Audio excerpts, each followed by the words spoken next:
सभी दर्शकों को प्यार भरी नमस्कार। दोस्तों, स्काउट गाइड के नाम से आप सभी परिचित हैं। स्काउट गाइड के अंदर विभिन्न प्रकार की गतिविधियां कराई जाती हैं और उन्हीं गतिविधियों के अंदर कैंपिंग भी अपना एक अहम स्थान रखती है। लेकिन बहुत से लोगों को ये रुचि रहती है कि आखिर कैंप होता कैसे है, इसमें कौन-कौन हिस्सा ले सकते हैं, ये करवाया कैसे जाता है, कहाँ करवाया जाता है। बहुत से बच्चों के मन में ये डर भी रहता है कि पता नहीं कैंप के अंदर किस तरह के लोग होते हैं, किस तरह की गतिविधियाँ कराई जाती हैं, क्या वो कैंप कर भी पाएँगे या नहीं। तो आज की जो वीडियो है वो आपको स्काउट गाइड के कैंप के बारे में पूरी जानकारी देने वाली है, तो शुरू से लेकर अंत तक आप हमारे साथ बने रहिए। तो सबसे पहले हम बात करेंगे कि आखिर स्काउट गाइड कैंप है क्या? स्काउट गाइड कैंप एक प्रशिक्षण शिविर है। ये एक साधारण शिविर नहीं होता, बल्कि यह जीवन जीने की कला सिखाने वाला प्रशिक्षण कार्यक्रम होता है। इसका मुख्य उद्देश्य बच्चों में अनुशासन, आत्मनिर्भरता, नेतृत्व क्षमता और सेवा भावना का विकास करना है। कैंप आमतौर पर 2 दिनों से लेकर 7 दिनों तक चलते हैं और कोशिश ये रहती है कि इन्हें प्राकृतिक वातावरण में आयोजित किया जाए, ताकि बच्चे प्रकृति के करीब रहकर जीवन जीना सीखें। इस कैंप के अंदर किताबों से नहीं, बल्कि अनुभव से सीखने पर जोर दिया जाता है। जब बच्चे कैंप के अंदर आते हैं, तब उन्हें जितने दिन कैंप में रहना होता है, उतने दिनों तक के अपने कपड़े, अ, दैनिक जो नित्य कर्म का सामान है, जैसे ब्रश है, साबुन है, शैम्पू है, जूते पॉलिश करने के लिए पॉलिश हो गई, रस्सी हो गई, टॉर्च हो गई, इस तरह की बर्तन हो गए। तो ये सारी जो चीज़ें हैं, उनको अपने साथ लानी होती है। अब हम बात करेंगे कैंप की शुरुआत से। जैसे ही कैंप की शुरुआत होती है, सबसे पहले रजिस्ट्रेशन किया जाता है। उसके बाद में जितने भी बच्चे इस कैंप के अंदर होते हैं, सभी के अलग-अलग ग्रुप बना दिए जाते हैं और एक ग्रुप में आमतौर पर 8 से 10 जो बच्चे हैं, उनको रखा जाता है। प्रत्येक ग्रुप को पेट्रोल कहा जाता है और उनको एक-एक नाम भी दे दिया जाता है। इसके बाद बच्चों को स्वयं टेंट लगाना जो है वो सिखाया जाता है, क्योंकि इससे टीम वर्क, नेतृत्व और सहयोग की भावना विकसित होती है। हर ग्रुप का एक लीडर चुना जाता है, जो अपनी-अपनी टीम का मार्गदर्शन करता है। टीम के बाकी सदस्यों को उनका कहना मानना होता है। हर ग्रुप का एक जो सेकंड पेट्रोल लीडर है, वो भी होता है, जो मुख्य लीडर है, अगर वो अनुपस्थित होता है तो उसकी जगह कमान वो सँभालता है। अब बात करते हैं कैंप के अनुशासन और दैनिक दिनचर्या की। कैंप का हर दिन एक निश्चित समय सारणी के अनुसार चलता है।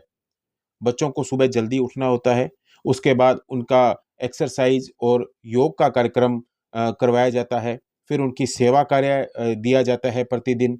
इसके बाद ध्वजारोहण के अंदर बच्चे शामिल होते हैं। समय की पाबंदी, साफ-सफाई और नियमों का पालन इस कैंप की सबसे बड़ी सीख होती है। ये आदतें बच्चों के व्यक्तित्व में स्थायी रूप से शामिल हो जाती हैं।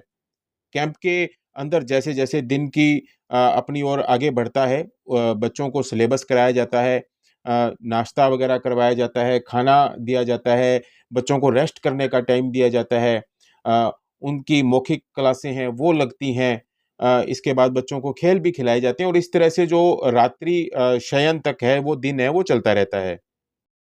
अब बात करते हैं स्काउट गाइड के पाठ्यक्रम की, जो कैंप के दौरान बच्चों को लिखवाया जाता है, उन्हें याद भी करवाया जाता है, या यूँ कहें कि उनको जानकारी दी जाती है। स्काउटिंग के सिलेबस के अंदर स्काउट गाइड का इतिहास, इसके उद्देश्य क्या हैं, प्रतिज्ञा क्या है, स्काउट का नियम क्या है, ध्वज शिष्टाचार क्या है, सलामी कैसे ली जाती है, गांठों और पैनलिंग के बारे में जानकारी दी जाती है। गांठें जैसे clove hitch, sheet band, reef note आदि, रस्सी और डंडों से कैसे संरचनाएँ बनाई जाती हैं, टेंट कैसे लगाया जाता है, उसको बताया जाता है। प्राथमिक उपचार के बारे में जानकारी दी जाती है। यदि कोई चोट लग जाए, मोच आ जाए, कोई आग से जलने की घटना हो जाए, सीपीआर की प्रारंभिक जानकारी दी जाती है। आपदा प्रबंधन का भी इसके अंदर एक टॉपिक होता है, जो काफ़ी महत्वपूर्ण है, कि आपदा के समय जो स्काउट गाइड हैं, वो किस तरह से अपनी भूमिका निभा सकते हैं।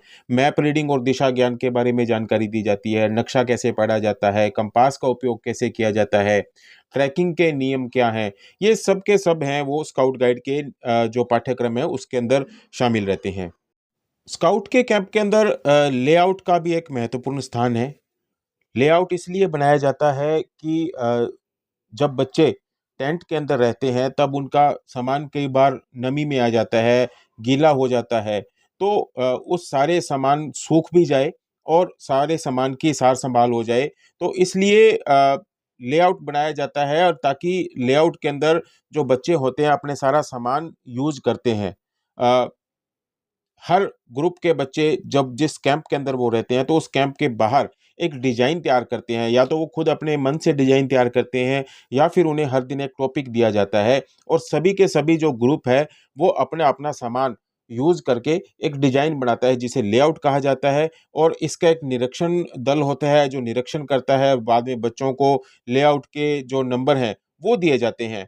इस प्रक्रिया से उनमें रचनात्मकता, टीम वर्क, नेतृत्व और योजना बनाने की क्षमता है वो विकसित हो जाती है। स्काउट गाइड कैंप के अंदर बच्चों को खाना खुद बनाना होता है। बहुत से बच्चों को यूँ लगता है कि वो घर पे खाना बनाते नहीं हैं, तो यहाँ क्यों बनाएँ?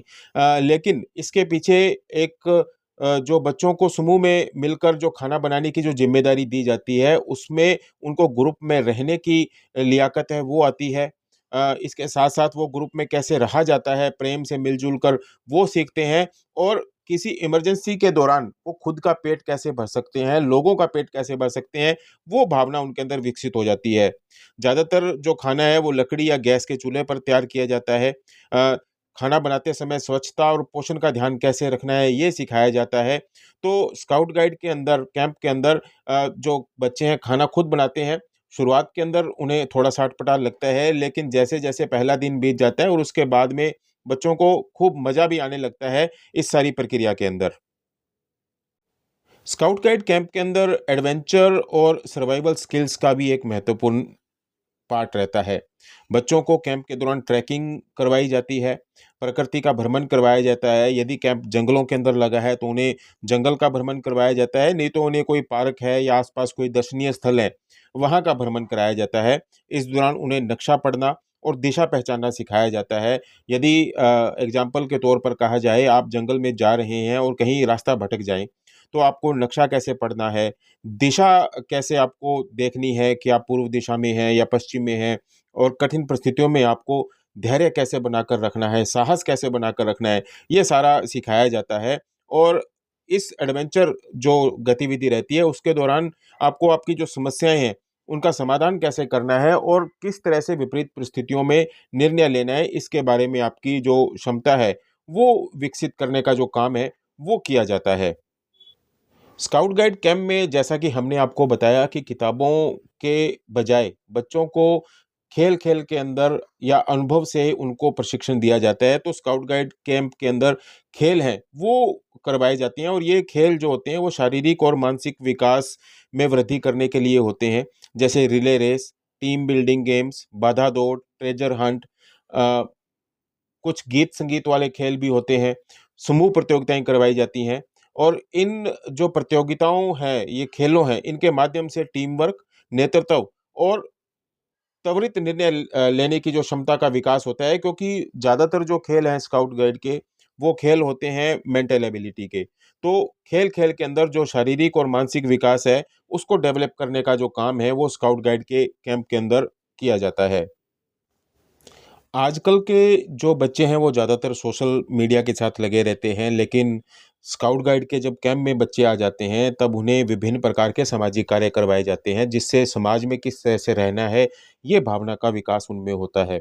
स्वच्छता अभियान के साथ उन्हें जोड़ा जाता है, बच्चों को सेवा कार्य दिए जाते हैं, उन्हें अपने कैंपस की सफाई करनी, आसपास के स्थल की कैसे सफाई करनी है, वृक्षारोपण कैसे करना है, सामुदायिक सेवा है, चाहे अगर जिस जगह पर कैंप लगा है उसके आस-पास कोई पंचायत घर है, कोई गाँव का कोई ऐसा स्थल है, वहाँ कैसे सफाई करनी है। तो ये सारी चीज़ें उनसे करवाई जाती हैं, जिससे उनमें नेतृत्व करने की क्षमता विकसित होती है, सामाजिक ज़िम्मेदारी की भावना उनके अंदर विकसित होती है, क्योंकि जिस हम जगह पर रह रहे हैं, जिस देश में रह रहे हैं, उसके प्रति जो हमारा कर्तव्य है, वो हम कैसे पूरा करें, ये उन्हें पता चलता है। साथ ही सेवा ही धर्म है का जो संदेश है, वो उनके दिल और दिमाग पर विकसित हो जाता है। स्काउट गाइड के अंदर क्योंकि बच्चों को सुबह जल्दी उठना होता है, दिन भर उन्हें विभिन्न प्रकार की गतिविधियाँ करवाई जाती हैं, और जब बच्चे शाम होते-होते थक जाते हैं, तब उनकी थकान मिटाने के लिए कैंप फायर और सांस्कृतिक कार्यक्रम आयोजित किए जाते हैं। इन कार्यक्रम के अंदर देशभक्ति गीत, नाटक और समूह प्रस्तुतियाँ दी जाती हैं। इस कैंप फायर की सबसे बड़ी खास बात ये होती है कि हर स्काउट और गाइड को इसके अंदर हिस्सा लेना होता है। सभी प्रतिभागी मिलकर आनंद और उत्साह का माहौल बनाते हैं। कैंप फायर की जो प्रक्रिया है, वो भी शानदार और रोचक होती है। इसके अंदर बाहर से गेस्ट भी बुलाए जाते हैं। वो भी स्काउट गाइड के कैंप फायर को देखते हैं और स्काउट गाइड के बारे में जानकारी प्राप्त करते हैं, और कैंप फायर के अंदर स्काउट गाइड की दिन भर की जो थकान है, वो दूर हो जाती है। कैंप फायर का एक और बड़ा उद्देश्य है, ताकि बहुत से बच्चे ऐसे होते हैं जो हिचकिचाते हैं कि उन्हें स्टेज पर कैसे जाया जाए या वो लोग क्या कहेंगे। तो उनकी जो झिझक है, वो इस कैंप फायर के माध्यम से निकाली जाती है। कैंप जब समाप्त हो जाता है तो अंत में बच्चों को प्रमाण पत्र और बैज दिए जाते हैं। बच्चों को उनके प्रदर्शन के आधार पर सम्मानित भी किया जाता है। बहुत से कैंपों के अंदर मोस्ट डिसिप्लिन्ड, मोस्ट एक्टिव जो स्टूडेंट हैं या बच्चे हैं, उनका चयन किया जाता है, और ये जो कैंप का अनुभव है बच्चों को जीवन भर याद रहता है। चाहे वो कैंप है वो 5 से 7 दिनों का हो, 2 दिनों का हो, लेकिन स्काउट गाइड के कैंप को जो बच्चे हैं वो जीवन भर नहीं भूलते हैं। बच्चे जब आते हैं तब उनका दिमाग कुछ और होता है, और जब जाते हैं तो बहुत से बच्चे हैं वो भावुक होकर इन कैंपों से रवाना होते हैं। कुल मिलाकर कहें तो बच्चों में आत्मविश्वास और गर्व की भावना इन कैंपों के माध्यम से उत्पन्न होती है। तो दोस्तों, आज की वीडियो में बस इतना ही। उम्मीद करते हैं कि आपको इस वीडियो के अंदर स्काउट गाइड के कैंपों के बारे में अच्छी जानकारी मिली होगी, और यदि आपने कोई स्काउट गाइड का कैंप किया है तो कमेंट में अपना अनुभव ज़रूर बताइएगा।